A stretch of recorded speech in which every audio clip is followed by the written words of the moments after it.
విఠల్ గారు చెప్పండి, ఈ భావోద్వేగాన్ని మీరు ఎలా చూస్తారు? Sir good morning sir. మీకు అక్కడ ఉన్నటువంటి దేవప్రసాద్ సాక్షి వీక్షకులు గుడ్ మార్నింగ్ తెలియజేస్తూ, ఇప్పుడు రాజకీయాల్లో సీనియర్ నాయకులు ఈ రకంగా చాలా రకాల పార్టీలు మారినారు సార్. ముఖ్యంగా కాంగ్రెస్ పార్టీ నుంచి గతంలో కూడా డి శ్రీనివాస్ గారు బీఆర్ఎస్ లోకి వెళ్ళారు.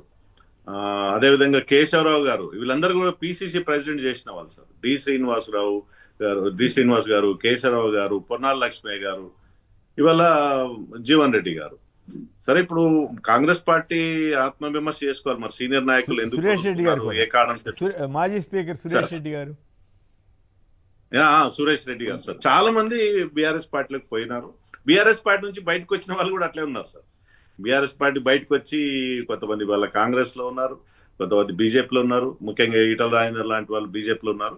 సో ఇవన్నీ పార్టీలకు ఇవన్నీ జరుగుతూ ఉంటాయి. బట్ ఇది జీవన్ రెడ్డి గారు ఈ వయసులో మరి కేసీఆర్ తోటి కలిసి పనిచేద్దామని వాళ్ళు భాగవద్దానికి గురి అయినట్టుగా చెప్తున్నారు. మరి కేసీఆర్ తోటి గతంలో కూడా కేశవరావు గారు బయటకు వచ్చారు. అదేవిధంగా చాలా మంది బయటకు వచ్చిన సందర్భాలు ఉన్నాయి సార్ బీఆర్ఎస్ నుంచి కూడా. మరి జీవన్ రెడ్డి గారు ఏ రకంగా పార్టీలో అడ్జస్ట్ అవుతారో అది కాలమే నిర్ణయించాలి. బట్ ఈ సీనియర్ నాయకులు ఏ పార్టీ అయినా సార్, బీజేపీ కానీ ఇంకెవరైనా సీనియర్ నాయకులు వదులుకోవడం అనేది పార్టీకి నష్టం జరుగుతుంది. ఇవాళ రేవంత్ రెడ్డి గారు మరి అట్లాంటి సీనియర్ నాయకులు ఎందుకు వదులుకునే వాతావరణం వచ్చింది. ఇక్కడ ఇంట్రెస్టింగ్ వ్యాఖ్యలు కొన్ని చేశారు. అధిష్టానం వీక్ అయింది, రేవంత్ రెడ్డి గారు బలంగా ఉన్నారు, అందువల్ల ఆయన ఇష్టం వచ్చినట్టు చేసుకుంటున్నారనే అభిప్రాయంతో జీవన్ రెడ్డి గారు మాట్లాడినట్టు అనిపించట్లా? అవును సార్. ఇప్పుడు పిసిసి జనరల్ గా అంటే పార్టీ నడపాలి ప్రభుత్వం, అంటే కాంగ్రెస్ పార్టీ కదా. పిసిసి అధ్యక్షులు సూచనల మేరకు ముఖ్యమంత్రి గారు పనిచేయాలనేది వారి అభిప్రాయం చెప్పారు జీవన్ రెడ్డి గారు. సో ఇక్కడ ఏం జరుగుతుంది రాష్ట్రంలో, ముఖ్యమంత్రి గారు చెప్పినట్లే పిసిసి పార్టీ నడుస్తుంది, అందుకే మాలాంటి వాళ్ళని పార్టీకి దూరం అవుతున్నాం అనేటువంటి విషయాన్ని వాళ్ళు స్పష్టంగా చెప్పారు. ఇప్పుడు ఇక్కడ ఇది ప్రధాన కారణం ఏంటంటే జీవన్ రెడ్డి గారు పార్టీ వేయడానికి అక్కడ బీఆర్ఎస్ పార్టీకి సంబంధించినటువంటి లోకల్ ఎమ్మెల్యే డాక్టర్ సంజయ్ అనుకుంటా, ఆయనను బీఆర్ఎస్ పార్టీ నుంచి కాంగ్రెస్ పార్టీ తీసుకుంది సార్. తీసుకునే క్రమంలో నాకు అంతర్గతంగా తెలిసిన విషయం ఏంటంటే, కనీసం ఒక మాట వరుసకైనా నాకు చెప్పలేదు. ఆ సంజయ్ గారిని తీసుకున్న సందర్భంలో నేను లోకల్ నాయకుడిని, చాలా రోజులు అక్కడ ఎమ్మెల్యేగా పనిచేశాను, ఎమ్మెల్సీగా పనిచేశాను, మాట వరుసకైనా ముఖ్యమంత్రి గారు నాతో చెప్పలేదు, చర్చించలేదు, తీసుకున్న తర్వాత నాకు ఇన్ఫార్మ్ చేశారనేటువంటి మనస్తాపం వారు జీవన్ రెడ్డి గారు వ్యక్తం చేశారు చాలా సందర్భంలో. సో ఇవాళ మరి బీఆర్ఎస్ పార్టీకి వెళ్ళడం, మరి ఇద్దరు కూడా సీనియర్, నాకు తెలిసి ఇద్దరు మంచి మిత్రులు, కేసీఆర్ గారు, జీవన్ రెడ్డి గారు ఒకే జిల్లా ప్రాంతం, జగిత్యాల, కరీంనగర్ నుంచి ఉన్నారు, సిద్దిపేట పక్కపక్కలనే. సో వాళ్ళిద్దరు మంచి మిత్రులు కూడా, కలిసి పనిచేస్తారని అనుకుంటున్నాము. బీజేపీలోకి రాకుండా బీఆర్ఎస్ లోకి ఎందుకు వెళ్ళారు? మీ పార్టీ అంత పెద్ద అధికారంలోకి రాదనే నమ్మకం ఏమన్నా? మా అరవింద్ గారు ప్రయత్నం చేశారు సార్, నిజామాబాద్ ఎంపీ అరవింద్ గారు ప్రయత్నం చేశారు, లోకల్ ప్రయత్నం చేశారు. బట్ ఏ కారణం చేత వాళ్ళు బీఆర్ఎస్ ఎంచుకోవడం జరిగింది. అంటే బీజేపీ కంటే బీఆర్ఎస్ బాగుంది, బీఆర్ఎస్ భవితవ్యమే బాగుంటుంది, అధికారంలోకి వచ్చే పార్టీ బీఆర్ఎస్ అనే ఫీలింగ్ తోటి ఏమైనా వెళ్ళారా అన్నది నా ప్రశ్న.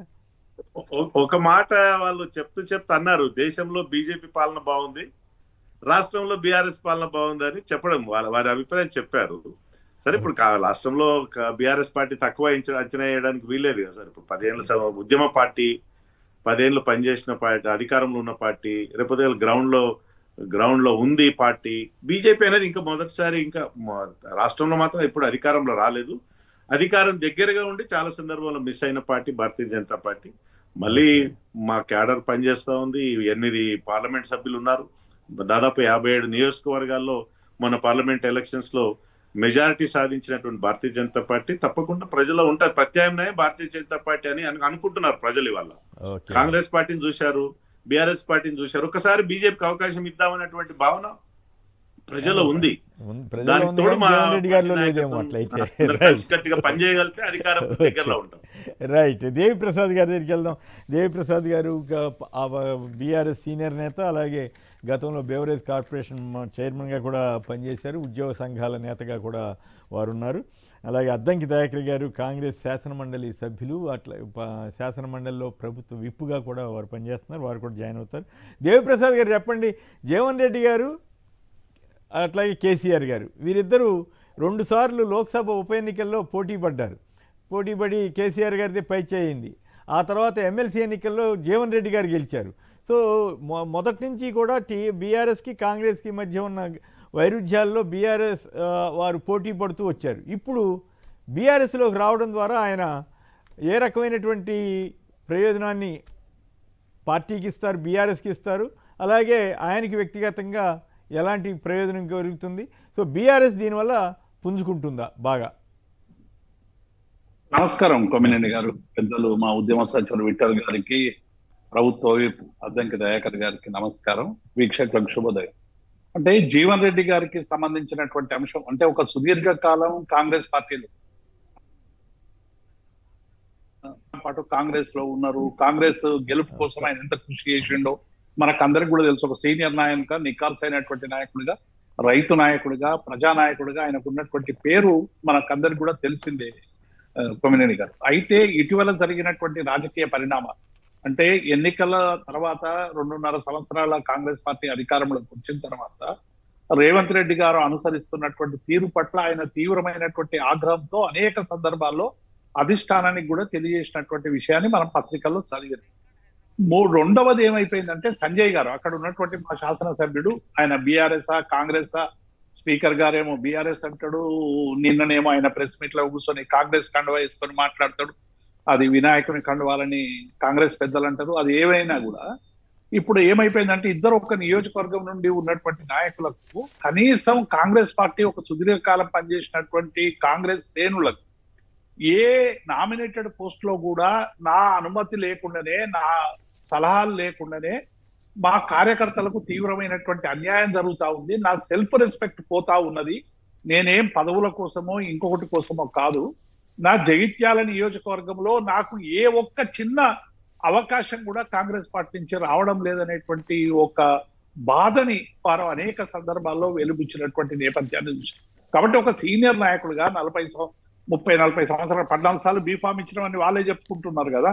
14 సార్లు బీఫామ్ ఇచ్చినటువంటి కాంగ్రెస్ పార్టీ ఇటువంటి నాయకుల్ని పోగొట్టుకోవడం వెనక ఏముంది అనేటువంటి విషయాన్ని సంజయ్ గారిని ఆలింగనం చేసుకునేటువంటి కాంగ్రెస్ పార్టీ జీవన్ రెడ్డి గారిని ఎందుకు విసిరేసేటువంటి ప్రయత్నం కాంగ్రెస్ లో వస్తున్నది అనేటువంటి విషయాన్ని కాంగ్రెస్ లో ఉన్నటువంటి సుదీర్ఘ కాలం ఉన్నటువంటి నాయకులందరూ కూడా ఇలా ఆలోచించాల్సినటువంటి అవసరం ఉందనేటువంటి మహేష్ కుమార్ గౌడ్ గారు అన్నారు కదా, మేము ఆయనకేమి తక్కువ చేయలేదు, 12 సార్లు టికెట్లు ఇవ్వడం జరిగింది, చాలా ప్రాముఖ్యత.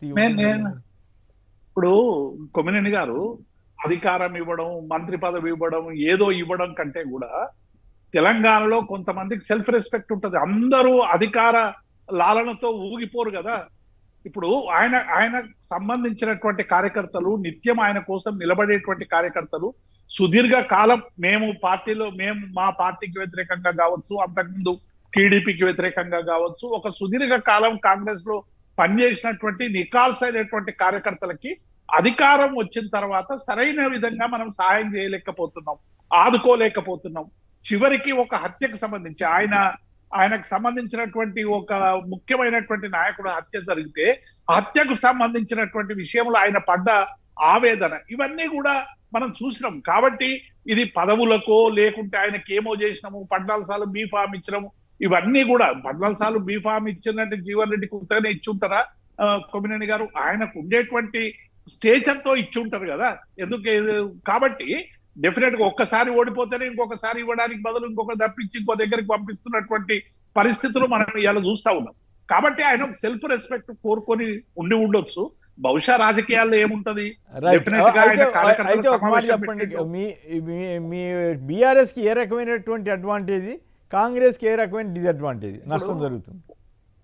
ఇప్పుడు నేను ఏమంటున్నా, అడ్వాంటేజ్ డిసడ్వాంటేజ్లకు సంబంధించినటువంటి సమస్య కంటే కూడా జీవన్ రెడ్డి గారు ఆ పార్టీలో నాకు గౌరవం లేదని కోరుకున్నాడు. గౌరవం ఇస్తామని చెప్పి కేసీఆర్ గారు హామీ ఇచ్చారు, ఇందులోకి వచ్చిండ్రు. కార్యకర్తల సమావేశం పెట్టి వారు బీజేపీతో కూడా సంప్రదించారు. కొమ్మినేని గారు రామచంద్రరావు గారితో, కిషన్ రెడ్డి గారితో కూడా మాట్లాడినట్టుండు. కార్యకర్తలందరూ కూడా మనం ఈ బీఆర్ఎస్ లో పోతే సరైనటువంటి విధంగా మనం పనిచేసేటువంటి అవకాశం ఉంటుంది అనేటువంటి ఒక భావనకు వచ్చి ఇవాళ వచ్చినట్టు నాయకుడు రావడం ద్వారా పార్టీకి లాభం జరుగుతుంది, ఒక నాయకుడు పోవడం ద్వారా పార్టీకి నష్టం జరుగుతుంది. ఒక్కరు అయినా ఇద్దరు అయినా సామాన్య కార్యకర్తకు అయినా ఏ పార్టీకి అయినా నష్టమే. ఏ ఒక్క కార్యకర్త బయట నుంచి వచ్చిన పార్టీలకు లాభమే కదా కొమ్మినేని గారు. ఎందుకంటే Okay. అధికారంలో ఉన్నప్పుడు చేరడం వేరు కొమ్మినేని గారు. పార్టీ అధికారంలో లేనప్పుడు ప్రతిపక్షంలో ఉన్నప్పుడు నాయకులు చేరడం అనేటువంటిది డెఫినెట్ గా నాయకులకు కొంత మనోధైర్యాన్ని నింపుతుంది. ప్రజలకు ప్రతిపక్షంలో పనిచేసేటువంటి ఒక అవకాశం కోసం పోతున్నాడు అనేటువంటి భావన ఉంటది. అధికారం కోసం రాలేదు కదా ఆయన. ఇలా Right. ప్రతిపక్షంలో ఉన్నాం. అదే కాంగ్రెస్ Okay. పార్టీ దయాకర్ గారు చేస్తున్నటువంటి ఏమంటారో ప్రజా విందాం. వ్యతిరేక విధానం మీద మాట్లాడదామని అనుకుంటున్నాను. రైట్. అద్దంకి దయాకర్ గారు శాసన మండలి సభ్యులు, ప్రభుత్వ విప్, సీనియర్ నేత.